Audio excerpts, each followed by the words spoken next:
Schus for Shlema for Ilana Chaya Basarach. We are on Daf Yud Amid Aleph, 3 lines from the bottom. Amalei. This is a continuation of this discussion. What was the discussion?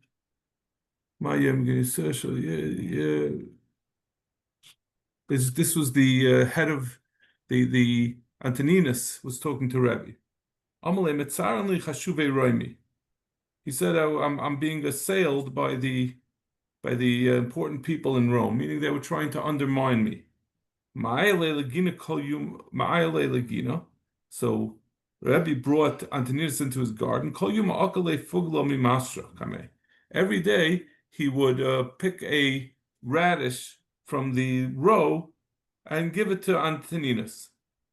And Antoninus was able to understand what he was trying to say.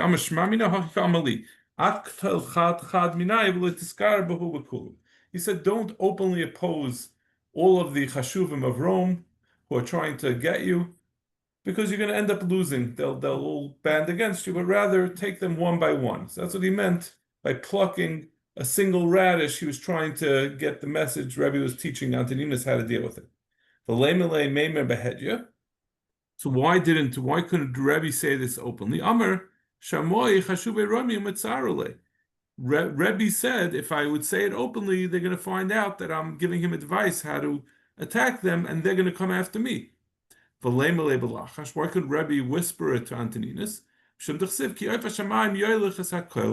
Because the bird in the heavens will bring over the news, meaning a little bird told me, if someone says something, a secret, it's only a secret if one of the people is dead.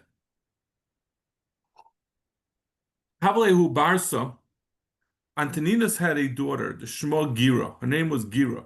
Ka'av de Isura. This Gira did a Isur. She was a Mezana, Rashi says. Shadale Gargira. Antoninus sent to Rebbe a Gargira, which is I think a kind of plant of some sort. But the mashmayis of it was, Rashi says, Gar Gira. That meaning that my daughter Gira Gargar was nigrar toward Avera, meaning she was over an Avera. Shadale Kois Barta. Kois Barta was a different type of plant. So, and the mashmois of that, the word that Rebbe sent to Antoninus is Kois Barta. Means you should, Kois means to execute Barta, your daughter. She deserves death. She gets the death penalty for what she did. Shadale Karsi. He sent back Karsi, which is, I think, a leek. A leek is, but the mashmois was from the word Karsi, Karas. He says, you're telling me to kill my daughter. I'm not going to have any descendants. Shalach le chasa. So he sent lettuce, which is chasa, means to be chasan, or in case you have rachmanis. This Gemara doesn't ask why he couldn't say it openly. It seems none of this. What was the worry? Kol Yuma have a shadale the hava pricha. That was the end of that story. Every day, these are a bunch of stories about Rebbe and Antonius. Kol Yuma have a shadale the hava pricha b'matrosa. He would send Antonius would send Rebbe a bag of gold, of ground up gold, v'chiti apumayo, and he'd cover the mouth of the sack with wheat, in order that there's someone who looked into it.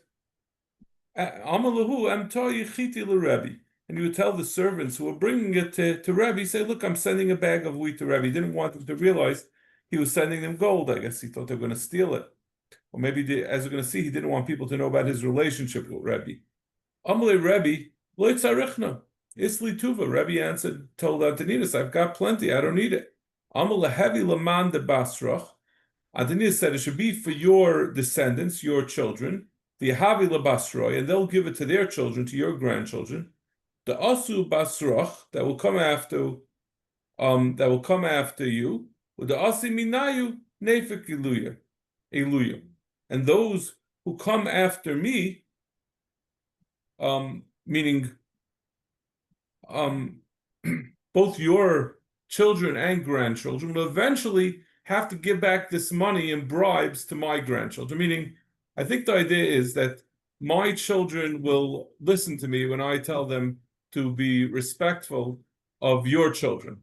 But eventually, your grandchildren, my grandchildren, are going to forget that I had covered for Rebbe, and they're going to levy taxes on those following the grandchildren of Rebbe, and therefore I'm giving you this money as a preventatively, prophylactically, so that your grandchildren will have it to pay up the eventual taxes that you. Yo, didn't we also say that in Rome they didn't follow hereditary? Yeah, but you gave an eitzah about how to follow hereditary. With the right, if you ask, but maybe Right. he was worried the Senate wouldn't listen to him. Right. You could get it done, but listen, it was always hereditary. It was officially not hereditary. And the Gemara said if the emperor resigns and tells the Senate to appoint a son, they would do that.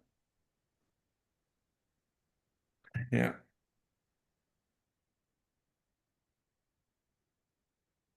Havle hahinek. This is an interesting story. Havle hahinek rosa tavailim beisa lebeis Rebbe. Antoninus had a cave or a tunnel that went from his house to Rebbe's house. Kol yuma have a maisi. Every day Antoninus would go to Rebbe's house to learn by him. Kol yuma have a maisi trei avdi. Every day Antoninus would bring with him two avodim. Chad katle ababa de Rebbe. V'chad katle ababa de beise. One, the way I understand it is, he would take these two. It wasn't proper for a emperor to go without accompaniment, without a retinue. So he would take an eved and have him accompany through the tunnel to the door of Rebbe's house in the tunnel, and then he would kill him. And then he would have the other eved go meet him there and walk him back, and then he would kill him when he came back. Amalei be'inna da'asna lo nishkach gever kama. Antoninus said to Rebbe, I'm making all these arrangements that I'm killing the slave that was coming with me because I don't want anyone to know that I have this relationship with you and I'm coming to learn with you. I don't want that I'm going to come to your house and people are going to be there and see that I'm there. Yumachad, Ashkechel Rav Chanina bar Chama. He found Rav Chanina bar Chama, the Havi Yosef. He was sitting with Rebbe. Antoninus said to Rebbe, why do you have someone here? I told you I don't want anyone around. Amalei less din bar inish. He said, Rav Chanina bar Chama is not a person. He's more like a malach. You don't have to worry about him. He's not counted.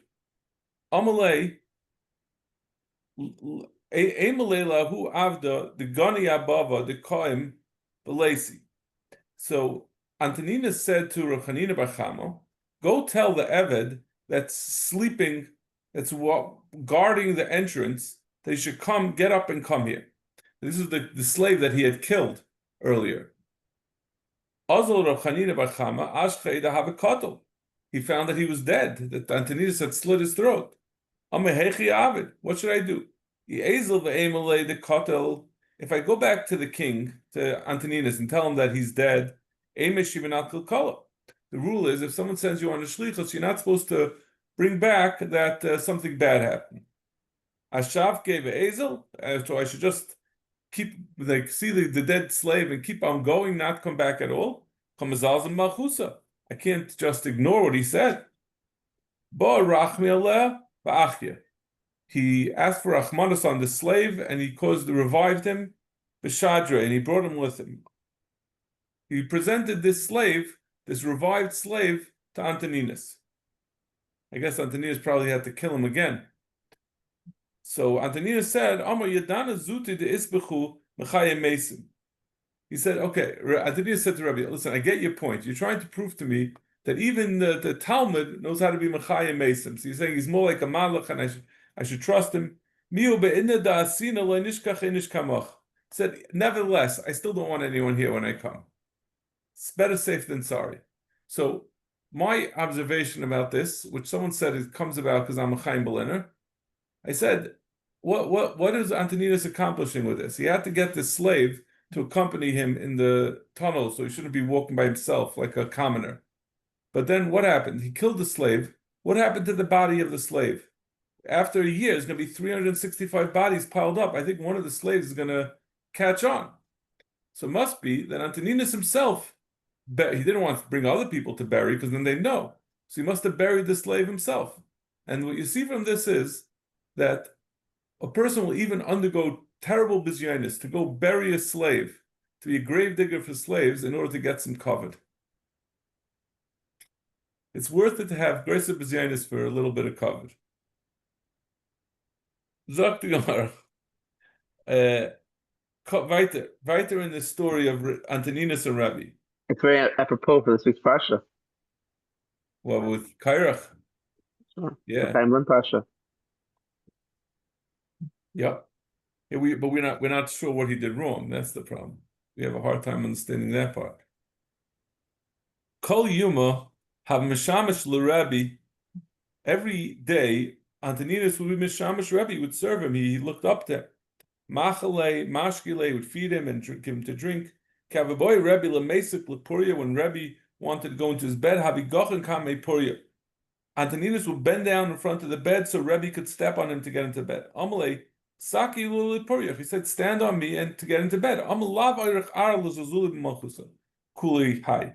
Rebbe said, "It's not appropriate for me to be mezalzel, even though you're my Talmud, but it's not appropriate for me to be mezalzel in the malchus."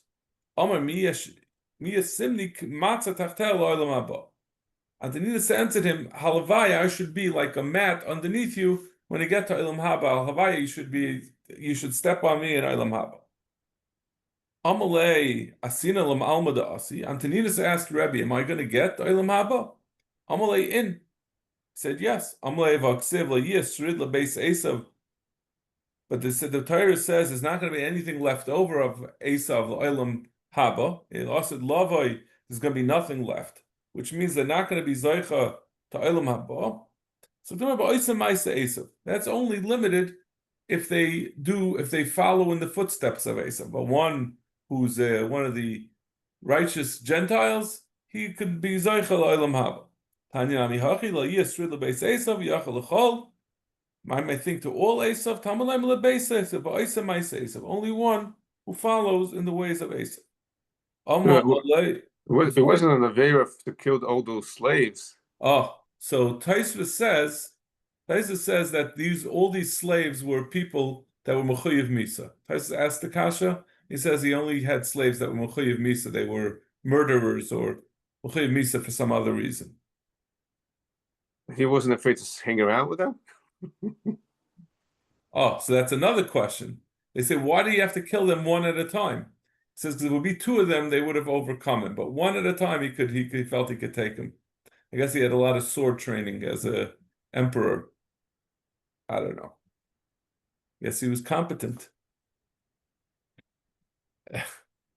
Zaktumar. Amalei vaksiv. Shama Edem Alcheh v'chol nisiyah. The Torah is talking about, the pasuk is talking about in Gehenim, and it says over there is going to be Edom, the kings and all the Nesiim, all the leaders. So that sounds like they're all going to be in Gehenim. They're not going to go to Gan Eden. Amalei Malcheh v'loy kol Malcheh. It says Malcheh from the kings, but not all the kings. Kol Nisiyah v'loy kol Sarah. It says all the leaders, but not all of the lords. Tanya Nami Hachi. Malcheh v'loy chol Malcheh. The kings of Edom are going to be in Gehenim, but not all of them. Kol Nisiyah v'loy kol Sarah. The leaders, but not all of the lords. Malcheh v'loy kol Malcheh. Prat Antoninus ben Asavirus. This Antoninus that we were just talking about. Kol Nisiyah v'loy kol Sarah. Prat l'Katya bar Shalom. That excludes Katya bar Shalom. We can explain why he was Zeicha. Katya bar Shalom, why was Katya bar Shalom Zeicha that he got to Gan Eden even though he was from Edom? The Hu Kisra, there was a Caesar, the Havasani Lehu, who hated Yidden, Amalahu l'chashivi de Malchusa. He said to the important people from his council, Misha Alaloi Nima Baraglov, Yikatana v'Yichya, or Yanichana v'Yitzdar, someone who has a boil on his leg. Should he get it excised and be cured, or should he leave it there and continue to suffer? And the meaning of this Caesar was obviously, like, as we've seen in the current events, anytime there is an opportunity for someone to blame things on the Jews, they blame it on the Jews. So if he's asking this question, the meaning of the question was, the Jews are like a boil on us. Should I get rid of them or should I leave them? Amru loy yikatana v'yichya.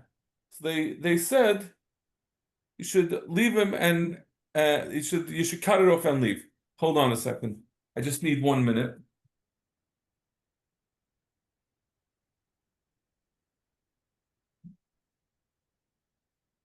It's Shlomo going?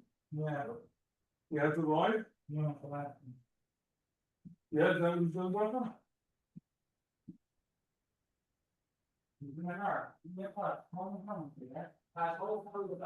Yeah.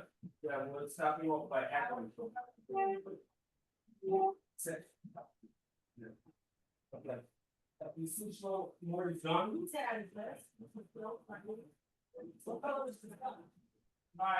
Yeah. If you see it's done, mail it.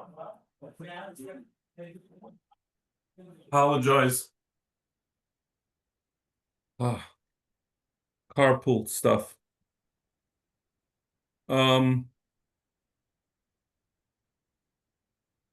So they said, okay, you should get rid of the Yidden. Amalahu Katia Bar Shalom. Chada, first of all, it's not a good idea to try to destroy the Yidden. You're not going to be able to destroy all of them. The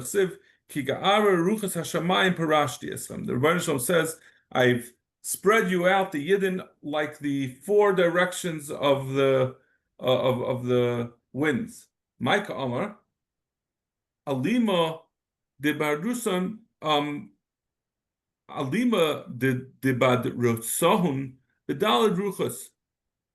He was saying, this is I'm sorry. If you'll say it means that the Rebbeinu Shalom moved them to that he pushed them all over the world, he scattered them. Instead of saying it should have said to the 4 directions, but it says he scattered them like the 4 directions. This is a big nechama to all of Yidden that we all have. The Rebbeinu Shalom gives a haftacha that the world cannot exist without Yidden, just like it can't exist without the winds. In addition, besides that taina, it's not good for you. You always have to give the carrot and the stick. You're not going to succeed, and even if you did succeed, you would just be considered a cut-off nation. Amalei, he said back to him, Meimer Shapika Amit. He said, you're saying good. He said to this evil Caesar, said to Katia, you're saying good. Miu called Zachi Shadule Lakamina Khalila. Whoever wins in an argument with the Caesar, we've had this before, that one is not allowed to win. Can't win an argument. If you win an argument, you get thrown into a living death. You get buried alive. When they were about to throw him into the pit, a certain woman from Rome said, it's a shame that this boat is going without paying the tax. Meaning, if your boat doesn't pay the tax, it's going to get stopped. It's not going to be able to do its job. She said about him, about Katia, you're Motzei nefesh, you're getting killed for the Yidden, and you yourself remain an Oral. Nafal al Reshudar or Lase Kata. So he immediately cut off his arla before he was thrown into the pit. Amar Yahavis Michse Chalvis ve'Ivris. He said this should be my tax, like you said in your marshal, like a ship that pay. I'm paying my tax. Chalvis ve'Ivris. I should be allowed to pass into Olam Haba. When they threw him into the pit, he bequeathed all of his possessions to Rabbi Akiva and his chaverim. Yatzer Rabbi Akiva v'darish. Rabbi Akiva darshaned, and no one claimed that Rabbi Akiva was negei b'davar, but he said, "V'hayel Aaron u'banav." Mechsel Aaron, Mechsel Abanav. It says L'gabe the Shtei Alechem that it should go to Aaron and Banav. It doesn't mean that Aaron got an equal portion together with his children. Rather, Aaron got half of it, and the other half went to his Banav. And so Rabbi Kiva was saying when Katia said half of his possessions should go to Rabbi Kiva and his Chaverim, it means half should go to me, and the other half should be divided amongst all the other Chaverim. Yatsa Baskal v'Amra Katia Bar Shalom Mizuman l'Chai Elam Haba. Katia Bar Shalom is going to Elam Haba. Bacha Rebbe v'Amar Yesh Kaina Elame b'Sha'achas. Yesh Kaina Elame b'Kama Shanim. Rebbe was Baicha. It sounds like the Pashto Pshat is that he said, I had to work all my years to be Zaycha in Elam Haba, and Katia was Zaycha in it with this one single act of greatness. Antoninus Shamshe Rebbe, Antoninus, like we said, would be Mishamish. He served Rebbe. He helped him out. Adarchan Shamshe Rav. And Adarchan served Rav. Kishachav Antoninus, when Antoninus died, Amar Nisparda Chalvila. Where Rebbe said the rope has been undone. Meaning he felt so close to Antoninus. It was like the rope is made up of a lot of strands that are interwoven. It says it's this is so important to me. It's as if my rope, our close friendship, was unraveled. Kishachav Amarav Nisparda Chavila. Rav also said the same thing. Adarkan, who used to be Mishamashim, it's as if the rope unraveled. Unclus bar Kleinimius Agaya. Unclus, the Unclus that we have on the side of our Chumash, the Targum, he was a guy, a ger. Shada case of Gunda, the Rumoy Abasrei. The Caesar sent a troop to go fetch him. He's going to punish him. Mashchinu Bekroi, Iguyer. The Unclus was so articulate. He started telling them sukkim, and he convinced them all, and they were Megayer. The whole troop gave up and was Megayer. So the Caesar sent another troop, Abasrei. Amalahu loy temer loy v'loy midi. They say he told them, and he instructed them, don't talk to him. He's very persuasive. Ki have a shakla va'azlu, as they were taking him away. Amalu emalahu milsa alma. He said, let me just tell you a stammer thing. I'm not going to talk to you. Don't worry, I'm not going to talk to you in learning. I'm just going to shmooze. Nipiruya noket nura kami pipuria. He says a nipuria is a lower level of functionary, government official, and he will carry for the pipuria. Pipuria leduchsa. Pipuria will be for the duchsa. Duchsa lehegmuna. The duchsa will carry for the hegmuna. Hegmuna lekuma. And the Gmuna will carry for the emperor. Each one is an ascending order of importance. Kuma minaket nur makami inshi. And the emperor, does he carry a nair for anyone? No, he's too high. He's too majestic to serve anyone. Amrle loy said no. Yitaka doesn't carry for anyone. Amaluha because Baruch nakat nur karmi Yisrael. But the Bnei Shalom, who is above all, he carries the torch for the Yidden. The Hashem hoylech lefneim yoimam. The Rebbeinu Shalom, when they were in the Midbar, he lit the way for them. So even though the Rebbeinu Shalom is a melech, in the end, the Rebbeinu Shalom takes care of the Yidden. Iguyer kulu. So that whole troop also was Meguyer. Hadashadu Gunda Achrina Basreis. He sent the third troop of soldiers. Amululay Tishtu Midibade. Don't discuss anything with him. Kinakte Leva Azli, when they were taking him out, Unclus out, Chazim Zuzasa Doncha Pescha. Unclus saw the mezuzah on the doorway, and he rested his hand on it like we do. We kiss the mezuzah. He put his hand on the mezuzah. And he said, they said to him, he said to them, what is this? He said, so they said to him, you tell us. Normal people, a normal melech, he has all of his armies protecting him. Said the mezuzah is a simon that the Rebbeinu Shalom is watching over the Yidden. They all Megayer Sula Shada Basrei. the Caesar gave up on trying to be Megayer Onkelos. He saw it was a lost cause. He was just losing troops. Weiter, back to, this was a diversion. We were talking about these different interactions between Rebbe and Antoninus. We said that interaction of Onkelos and his ruler. Now we're back to Rebbe and Antoninus. Did we ever answer why Antoninus was even though he's from Asa was allowed into the Elam Haba? We talked about the other guy. We said if it's not Isa, I say so. That was Right, at the beginning. we never give a story, right? I mean, we're saying all these stories of Antoninus. I guess it was, we didn't really say a story of his Tzidkus, but we did say the story about how he was Mishamish Rebbe and he learned with him. Was And that we enough? didn't have a specific story about it, no. I think it was assumed that he was a Talmud, it was okay, but we didn't know who this Katia was, so that's why the Gemara gave a story. Sagt the Gemara, V'yem Hashem lo shnei goyim bevitnech. Amar Rav Yehuda Amar Rav, al tikri goyim ele geim. Shouldn't read it as nations, but rather geim, great ones. Ze Antoninus Rabbi shalei pasku me'al shulchanim, that they never ceased from their tables, like chazeres, not romaine lettuce, which we know from Pesach is the most expensive item on the menu, but like kishus, and not cucumbers, like tznain, and not radishes, in those days, it wasn't so simple to get fresh vegetables year round. They would get it.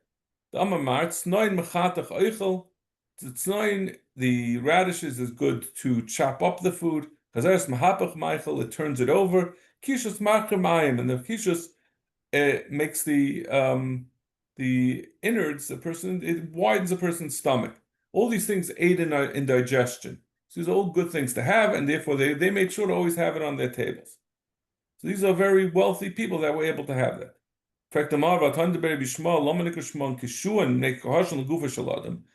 Cucumbers are called kishuim because they're difficult for a person's body. How can you say they were good? Kacharvus, like a sword, they're as bad as a sword. Like kasha habaravri habazutri. A large one is bad, a small one is good. What is it? Yeah. Let's finish the Amud Yom Halei de Yom Hamisa. We said the Yom of the birth, the day of the birth of the emperor and the day of his death were considered Yom Idam, that they would Avoda Zara with it. So tomorrow, and then we said a machlokes. We said that in the Mishnah we said that this holds true whether by the Misa of the emperor they burnt his belongings or not. But the Chachamim say that it only is if they burn the belongings of the emperor. Then it's a religious holiday. Otherwise, it's just it's like Washington's birthday or Washington's death day. It's just a yard site. So that Gemara, Mechalder Meisav, Eloishna Misa Yesh Basreif, Eloishna Misa She'en Basreif, Palchi Bal Avodas Kechavim. Both of them are an opportunity where it becomes an Avodas Kechavim. Al Masreif Alav Chuki. You see that for the fact that we're not Mechalek, you see that the burning itself is not an act of Avodah Zara. L'chal the Rabban and Savri, the Rabban who say it's only when there's a burning of the belongings of the emperor on the day of his death. That's what makes it into that part. It sounds like that the Sreifa is basically like a hakrava to the Avodah Zara. L'chal the Rabban Savri Sreifa chukahi. The Sreifa is a action a hakrava l'Avodah Zara. Tanya. One can the Jewish king who dies, you also burn his possessions, and it's not considered copying them. How could we do such a thing? If they do something as Avodah Zara, we should not be copying it. Ella the Kuli Alma Sreifa Lav Chuki. The Gemara says it must be that Sreifa, burning the possessions, is not an act of Avodah Zara. It shows that that emperor is very chashiv, that his possessions can never be used by anyone else. He's so important that it's not proper for anyone else to use it.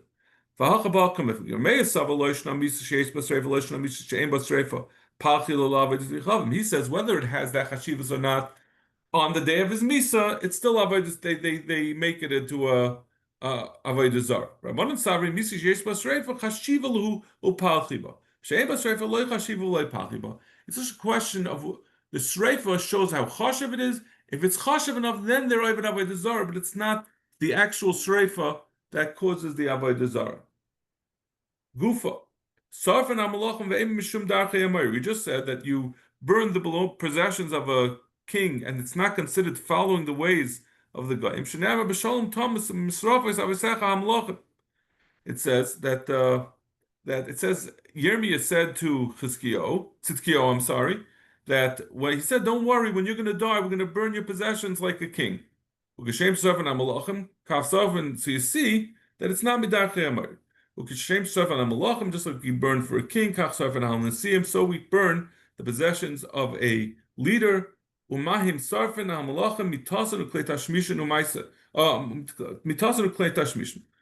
their beds and their personal items that they used. Gamliel Hazaken died. V'sarf olav unklas hager shivim manat suri. He burned 70. It sounds like the Gemara assumes it means 70 talents of gold. A large amount of gold he burned. We only use the things that he used. We wouldn't burn money. So the Gemara says no, it means that his possessions were worth 70 mana, that much gold, but not that they actually burnt gold. We don't burn anything else. We will hobble an animal, of the animal that belongs to a king, a Jewish king, and it's not considered Darchei Amayri. Amara Papa. So that's not an animal. If he has a cow that he uses to produce milk, that's not Klei Tashmisha Yomita. It's not something that the king directly uses. So why would you do that? This is, instead of burning it, they would hobble it to show that no one else should use it. So Zak the Gemara, why would they do that? So Amar Papa Sushirachavaleh. He's not talking about stam an animal, he's talking about the animal, the horse that he rode on. So that is considered Klei Tashmisha. So it's mashma from this that it's only a sus, not other animals. Vatanya ikur sheyesh b'treifa also. This ikur that they would do for a king, if it caused the animal to become a treifa, it's also. You're not allowed to make a kosher animal a treifa, either because of tzav alichayim, that you can only be mitzayer an animal for a purpose, but a kosher animal, if you're gonna make it a treifa, it's when you can't eat it anymore, so it's also. But if it's not a treifa, then you're allowed to do it. What is considered an ikur? What is hobbling that doesn't make it a treifa? Means if you do it very close to the hoof, it hobbles the animal, but it doesn't cause it that it's certainly going to die. If you know that, it used to be, I don't know if they still do this, but if a horse would break its leg by a race, they would shoot it on the spot because it can't survive with a broken leg. So the Gemara is saying if it's broken close enough to the hoof, it can recover and it can still hobble around enough to stay alive. But this whole din that you can't make an animal into a treifa is only relevant to a kosher animal. Sus, we don't care whether it's kosher or not. We're talking about an ox or a calf that pulls the king's wagon, so it's also mishamish the king. And that we have to make sure that doesn't come a treifa. Okay, we'll stop over here. A good